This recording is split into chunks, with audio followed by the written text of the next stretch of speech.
Dans le but de limiter l'inflation et lutter efficacement contre la vie chère au Cameroun, le gouvernement camerounais a mis en place la politique d'import-substitution. À travers cette stratégie mise sur pied depuis 2019 et inscrite dans la loi des finances 2023, récemment promulguée par le chef de l'État, son Excellence Paul Biya, l'État du Cameroun souhaite ainsi renoncer aux importations et promouvoir la consommation du Made in Cameroun. Pour en parler justement, nous recevons ce jour un entrepreneur camerounais qui implémente d'ores et déjà cette politique au quotidien à travers son entreprise spécialisée dans la fabrication des savons et laits de toilette faits à base des fruits, des plantes médicinales mais aussi des plantes naturelles.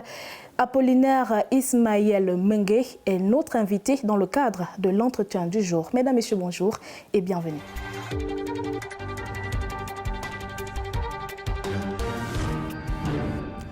De retour sur ce plateau, vous êtes bel et bien sur Télé Sud et vous regardez l'entretien du jour. Comme nous vous l'annoncions au début de cette émission, nous recevons ce jour, pour ce nouveau numéro de l'entretien du jour, notre invité, c'est bel et bien Ismaël Apollinaire Mengue, entrepreneur spécialisé dans la fabrication des savons et laits de toilette faits à base des plantes médicinales, des plantes naturelles, mais aussi des fruits. Il est tout juste à ma droite. Apollinaire Mengue, bonjour. Bonjour.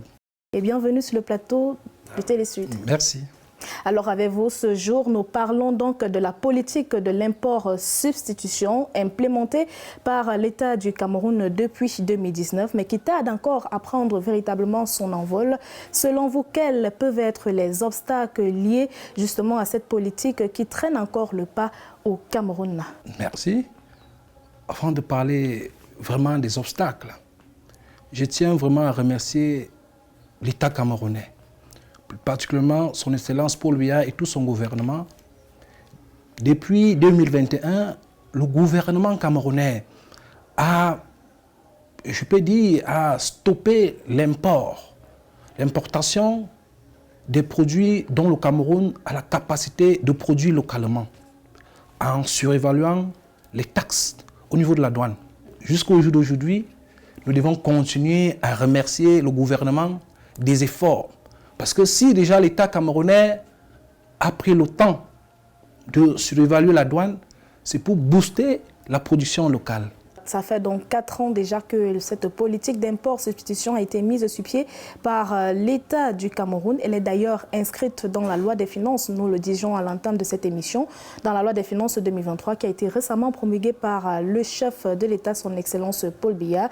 Monsieur Apollinaire Mengue, dites-nous quelle est la contribution des entrepreneurs dans ce processus? Que peuvent-ils apporter de manière concrète au Cameroun? Il y a beaucoup de temps aujourd'hui pour avoir une entreprise. Il fallait aller de gauche à droite. Mais il est venu, il a créé le centre des formalités des entreprises. C'est pour booster, amener les Camerounais à créer des entreprises. Par là, nous allons booster la production locale. Donc voilà où nous, les entrepreneurs, nous devons toujours continuer à suivre le pas du chef de l'État. Il faut créer plus d'entreprises, il faut envoyer les gens se former, il faut que nous-mêmes, les entrepreneurs, nous devons se former. Parce que c'est au fur et à mesure que nous allons se former, et nous allons former notre personnel. Voilà d'où les produits camerounais, les produits du Cameroun vont s'étendre dans le monde entier. Mais qu'est-ce que vous allez faire de manière concrète, vous en tant qu'entrepreneur? Qu'est-ce que vous comptez faire face à cette politique d'import-substitution? Comment aider le Cameroun à atteindre ses objectifs visés? La meilleure des choses, c'est de créer les emplois. C'est pour ça que je parle de ce centre de formalité des entreprises que le chef de l'État a créé. Il va falloir, comme nous devons soutenir, je commence par nos aînés. Nous voyons, nous avons des aînés qui ont tellement réussi comme entrepreneurs. Nous devons suivre l'exemple. Parce que si nous suivons l'exemple de nos aînés, voilà, nous qui sommes les enfants, nous les Camerounais, nous allons atteindre le but. Voilà, notre chef de l'État a montré, nous a démontré quelque chose il y a peu de temps. Il a dit, il faut oser. C'est le secret de l'entrepreneur. L'entrepreneur est venu sur terre pour oser prendre le risque. Si nous restons chaque jour à comprendre que c'est facile, je vous dis que ce n'est pas facile. Il faut prendre le risque. Et c'est par là que nous allons développer ensemble notre pays. Vous dites que l'entrepreneur doit oser, l'entrepreneur doit courir le risque s'il veut vraiment aider le Cameroun à implémenter ou alors atteindre ses objectifs. Pensez-vous réellement que le Cameroun a les atouts nécessaires pour atteindre ses objectifs escomptés? Je vais attirer votre attention. Le Cameroun a la même mise sur le marché camerounais, sur les produits du Cameroun. Et si le Cameroun, je me dis, le Cameroun veut atteindre son objectif d'ici les 60% de la consommation avant 2030. Il va falloir que donc, nous les Camerounais, nous devons produire et consommer nous-mêmes. Parce qu'à force de produire, si nous produisons en grande quantité, et vous allez voir, on va importer peu. Voilà d'où le Cameroun va atteindre ses objectifs avant 2030. Pourquoi les produits locaux ont du mal à s'imposer aussi bien sur le marché camerounais que sur le marché africain? Cette question, c'est une très bonne question. Je vais prendre un exemple. Nous avons un problème mental. C'est la mentalité. Ça veut dire, c'est moi, c'est mon frère. Si un produit vient d'ailleurs, il s'est dit dans sa tête qu'il est meilleur que le produit du Cameroun. Donc nous devons au jour d'aujourd'hui, essayons de travailler notre propre mentalité. Parce que si nous laissons, nous continuons à croire que c'est ce qui vient des autres, c'est ce qui vient de d'autres pays qui est mieux, qui est meilleur que pour nous, nous allons rester toujours dans ce phénomène-là. Donc le Cameroun au jour d'aujourd'hui, le Camerounais veut s'étendre dans le monde entier. Nous sommes, je crois, au 3e millénaire. Je me dis que si nous continuons à fournir autant d'efforts et à changer nos mentalités, nous allons atteindre notre but. Et les produits du Cameroun vont s'étendre partout au monde entier. J'attire votre attention. Lorsque nous voyons, par exemple, le riz, l'importation du riz coûte énormément à l'État. Mais l'État camerounais a besoin de nous pour que nous puissions développer ce riz, pour que nous puissions mettre la main. Donc voilà, jusqu'au jour d'aujourd'hui, la source d'où nos produits vont s'étendre dans le monde entier. Vous parlez là de changer les mentalités, mais n'est-ce pas un exercice assez difficile, d'autant plus que l'on vous dira que chacun est libre de faire son choix, chacun est libre d'importer ou alors de consommer local. D'autres, on voit également des produits locaux qui ne sont pas à la hauteur ou alors à la dimension de certains produits importés. Vous ne pensez pas que c'est un exercice assez difficile? Vous croyez que le produit qui vient d'ailleurs est mieux? Ou bien il est de bonne qualité? Non. Cela ne veut pas dire que tu dois laisser ce qui est meilleur. Mais le problème, c'est cette mentalité que nous refusons même d'abord d'aller prendre. L'État nous montre l'exemple que nous devons consommer camerounais. Nous devons faire cet effort de jour comme de nuit. Voilà, je me dis, quel que soit le produit qui va venir d'ailleurs, quand on pourra vous dire qu'il est de très bonne qualité, le produit que le Camerounais est en train de produire est aussi de très bonne qualité, vu que nous avons, je crois qu'au Cameroun, nos produits sont certifiés. Donc, la norme ne peut pas vous donner un produit, vous ne pouvez pas mettre un produit sur le marché si votre produit n'est pas de très bonne qualité. Vous ne pensez pas que les producteurs locaux, pour mieux asseoir leur production aussi bien au Cameroun qu'au niveau international, devraient davantage travailler leur package?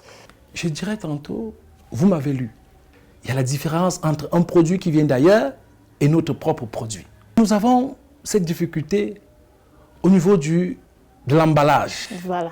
Nous devons faire l'effort, chacun dans son domaine. Ceux qui sont faits pour emballer ces produits, lorsque votre emballage est bien fait, et ça va se répandre partout, et vous-même qui produisez l'emballage, nous qui produisons nos produits, aussi en même temps, tout le monde va gagner. Est-ce que vous pensez que si toutes ces mesures, toutes ces précautions sont prises en considération par les producteurs locaux, le Cameroun est susceptible de se passer réellement des importations dans les jours à venir?